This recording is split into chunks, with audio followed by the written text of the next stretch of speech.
Halo, selamat sore Diva Aulia. Apa kabar nih hari ini? Sore juga Kak. Kabarku hari ini alhamdulillah baik. Oke, sebelum dimulai, makasih ya sudah menyempetin waktu buat sesi konseling saya.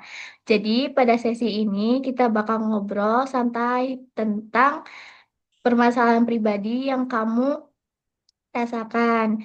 Jadi konseling ini semuanya bersifat rahasia. Jadi apapun yang kamu ceritakan di sini tidak akan saya sebarkan terkecuali ada hal yang dapat yang darurat dan bisa melukai kamu ataupun orang sekitar kamu.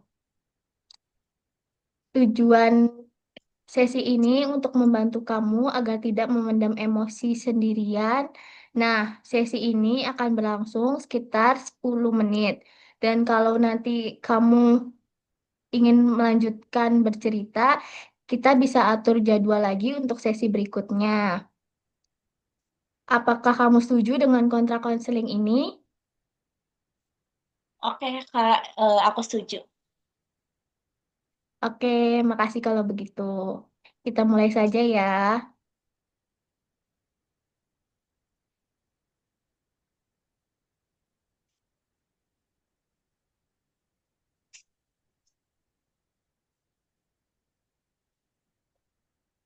Oke, sekarang boleh ceritakan apa yang kamu sedang alami sekarang.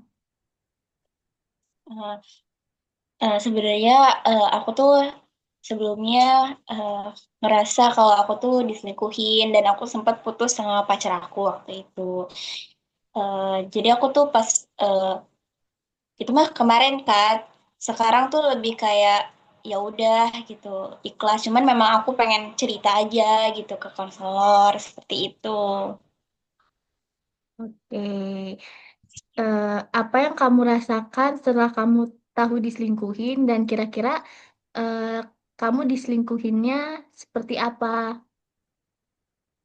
Oke, eh, aku tuh waktu tadinya nggak tahu kan kalau misalkan aku diselingkuhin dan mungkin kalau saat itu aku nggak buka Instagram dan aku tuh pasti nggak tahu gitu karena waktu itu sekitar jam 6 pagi aku melihat pacarku itu membuat story yang mana di story itu tuh foto perempuan gitu dan awalnya aku kayak biasa aja kayak mikirnya oh mungkin temennya gitu.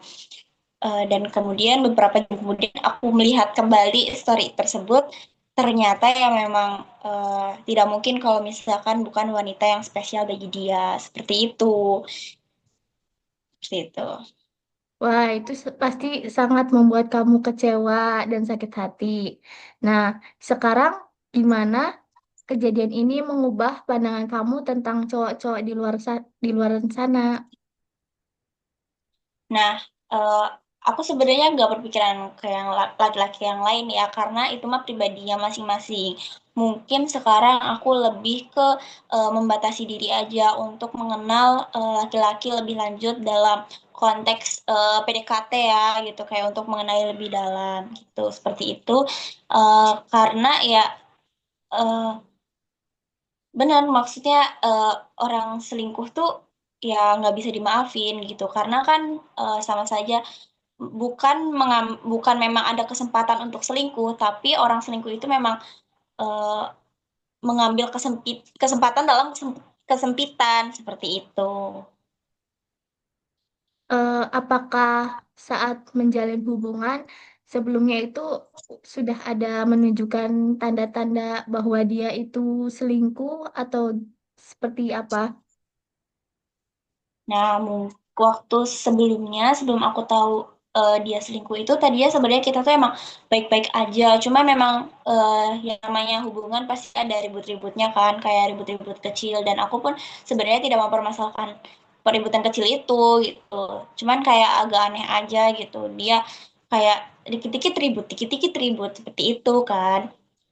Terus kayak eh, dia tuh memang jadinya tiba-tiba suka sibuk gitu, kayak pergi ke sana ke sini yang memang eh, pergi Namun izinnya tuh pas dia udah di tempatnya gitu. Nah, sebelum-sebelumnya dari awal pacaran itu kayak misalkan untuk izin pergi tuh biasanya dia tuh izinnya sebelum dia pergi. Kayak dia misalkan masih di rumah kayak sayang aku mau pergi gitu. Nah, terus kalau sekarang kalau sekarang tuh kayak eh, dia lebih kayak izinnya pas udah di tempat, udah di tempat gitu. Kayak di situ aku udah mulai kayak curiga sebenarnya dia tuh kayak kok perubahan kayak gitu ya gitu, yang tiba-tiba checklist satu gitu. Nah, eh, ketahuan selingkuhnya sih kan dari story itu, dan ternyata memang ada WA kedua gitu yang bikin di WA satunya ini checklist satu yang selalu saya kabarin itu sih tanda-tandanya gitu. Wah, emang berarti dari awalnya sudah mulai mencium-cium ya tanda-tanda itu gitu.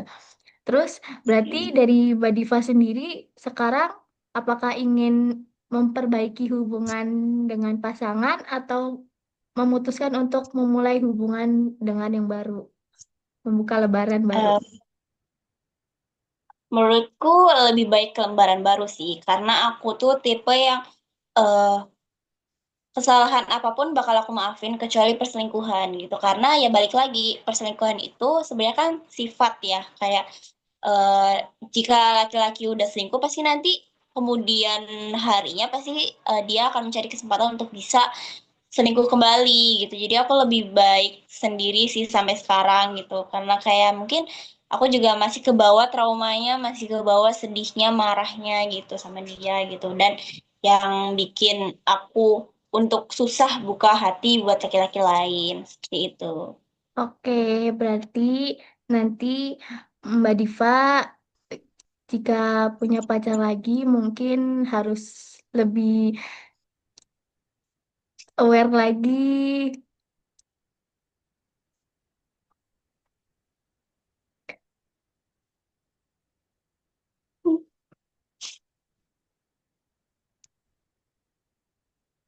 harus berkomunikasi dengan baik. Jika mulai ada tanda-tanda, mungkin bisa dibicarakan sebelum terjadi. Oke, terima kasih Mbak Diva sudah mau melakukan sesi konseling bersama saya. Iya, sama-sama. Makasih juga ya Kak udah mau dengerin cerita aku gitu. Oke, sampai berjumpa lagi.